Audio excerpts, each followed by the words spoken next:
আজকে সন্ধে সন্ধে আমি আর মা বেরিয়ে গেছি করুণাময় মন্দির যাব বলে। তো এখানে আমরা রিক্সাতে উঠে গেছি অলরেডি। যাওয়ার পথেই বাজার পড়ে, বাজার থেকে ঠাকুরের জন্য ফল কিনলাম। কারণ সামারে মানে নতুন ফল ওঠার আগে আম, তারপর তরমুজ, ওগুলো ওঠার আগে মা আগে ঠাকুরকে দেয়, তাই ঠাকুরের জন্যই আগে কিনে নেওয়া হলো। তারপর আমরা করুণাময় মন্দির এদিকে চলে এসেছি। ঢোকার পথে এখানে ঠাকুরের জন্য প্যাড়া আর ফুল কিনে নেওয়া হলো। তারপর মন্দিরে মা আর আমি গেলাম পুজো দিতে।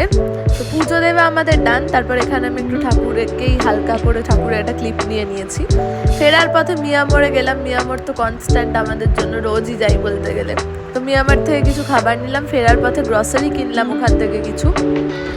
তারপরে কিউট বাচ্চাগুলোর সাথে দেখা হলো, একটা এদিকে বসে আছে আরেকটা ওদিকে বসে আছে, দেখো এই কিউট না। তারপর ওখান থেকে আমি বাড়ি চলে আসি। বাড়ি চলে এসে মিয়ামোড় থেকে খাবারটা খেয়ে নিই। তারপর প্রজেক্টের কিছু কাজ ছিল, সেগুলোই কমপ্লিট করলাম। Thank you for watching, by.